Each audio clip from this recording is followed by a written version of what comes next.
Over my past few videos, I've gotten some comments that I feel like we need to talk about and kind of deserve a video to kind of explain a little bit more than what we can kind of just talk about in the comment section. So in today's video, we are going to look at a few comments, kind of unfiltered, unscripted, no outline on this, just reading the comments and kind of having a conversation to kind of explain my position a little bit more and maybe correct some stuff that maybe I misspoke in the video or didn't fully clarify. So starting off, History Thigh 9000, hopefully I'm not dyslexic and I read that right, on the ranking my 14 plus credit cards, which is a great video. You should go watch it. Overall, I agree with you. My only question is why rate the Ink Preferred so low and the CSP so high when it's just a better version of the Preferred with that great 3x on broad travel. I hope to get the Ink Preferred at some point and then downgrade my CSP. So, great point. I even replied to this one so you can go look at it. I fully agree with this comment, and this is why I love the community and why I think it's great to post about your strategy and kind of talk about it with other like-minded people. So absolutely, if you're comparing the Sapphire Preferred to the Ink Preferred, they're basically the same card about what the benefits that it offers you.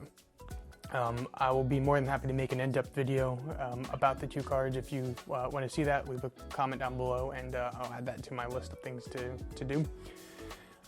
But looking at them together, if you just have them by themselves, so if you're just looking, say, hey, I just want the Sapphire Preferred or I just want the Ink Preferred, I think the Sapphire Preferred is going to be better for you. It offers broader earning rates on more everyday categories versus the 3x on travel that the Ink Preferred offers you, and then the 1x on everything else.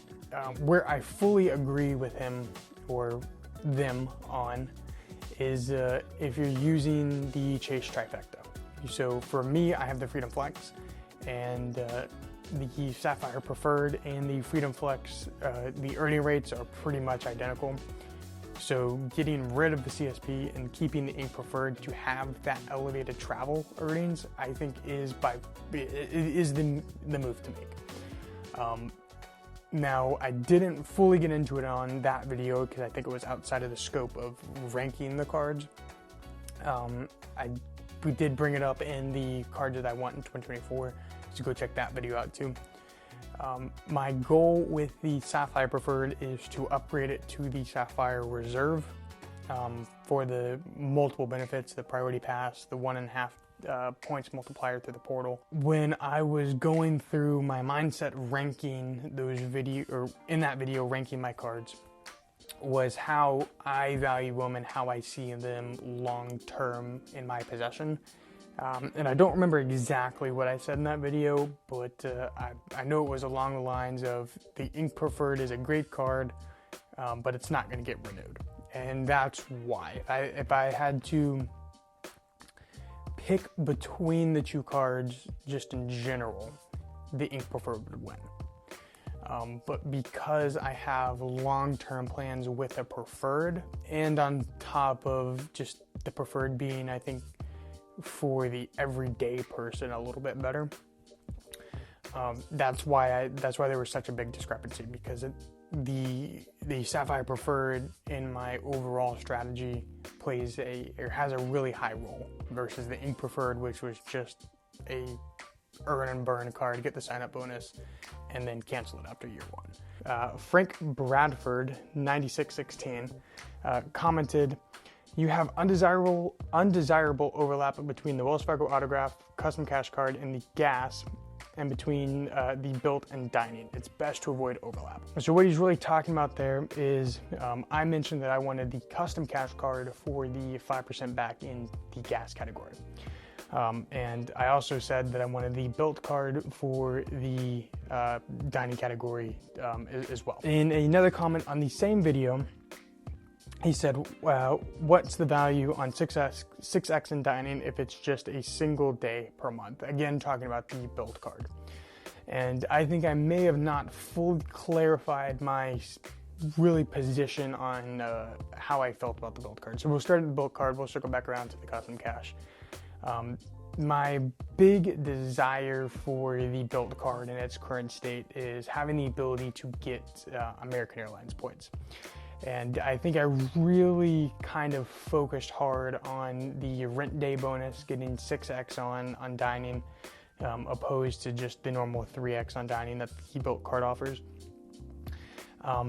And as just a normal cash back, because I believe the autograph card is also 3x back on dining as well. But it's geared a little bit differently. So as everything stands now, the built card would be the only one I would apply for. I wouldn't necessarily apply for the autograph card.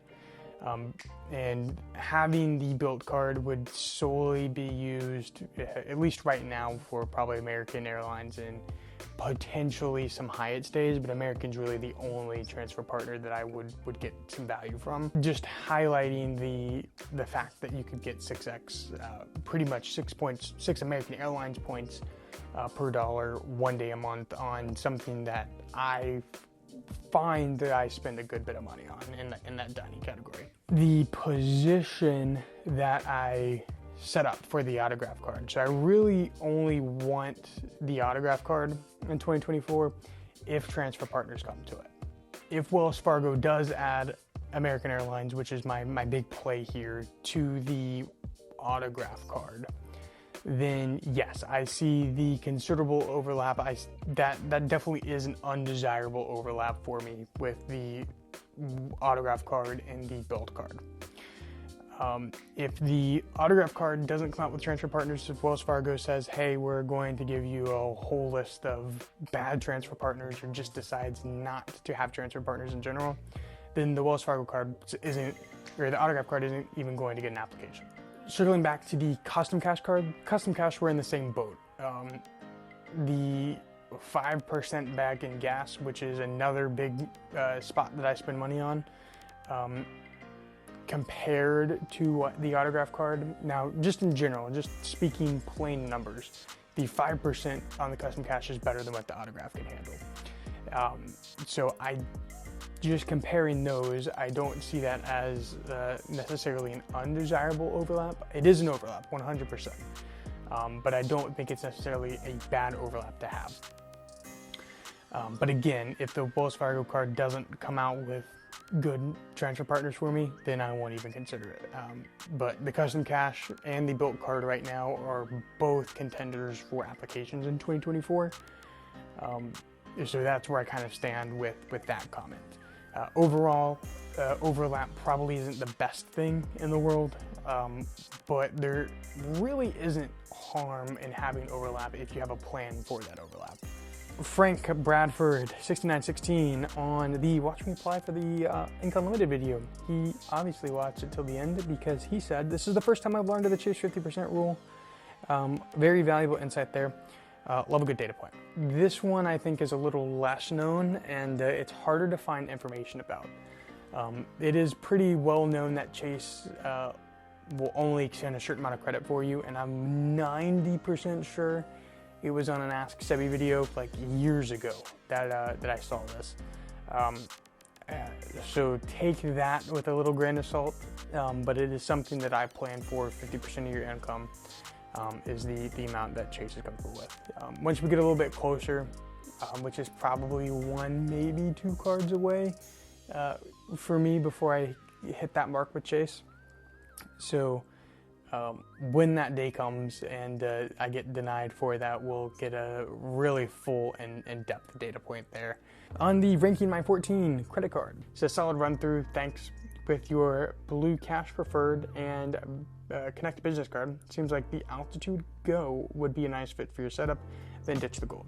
Yes, I'm definitely thinking about that. My gold renewal's in, I think, like 2 months. I think it's in February. And I've really been eyeing the gold. I want US Bank to make their ecosystem all compatible, or make their cards into an ecosystem so that they're all compatible. I don't think they're going to do that. So that for the most part, turns the Altitude Go card into a cashback only card. Still comparing the two, you get better cashback value through the Go, but if you ever wanted to travel or do anything other than get cashback, the Gold card would earn better. The Gold card would be better, but even being the Altitude Go card's free, and you can, I think they offer like a credit for Spotify or something. It's a great card, I think, to pick up, and U.S. Bank is definitely undervalued. And I probably should have put at least a U.S. Bank card on my the 4 cards that I want video. All right, that's all I got for you on this video. It was great going through the comments and kind of expanding on them a little bit more. So if you have anything you want to let me know on any video that I've made, and potentially any topic that you would like to talk about in the future, leave it down below on this video or on the respective video, so that we can talk about it and have fun down in the comments. I look forward to seeing what gets put down there. So until next time, check out one of these.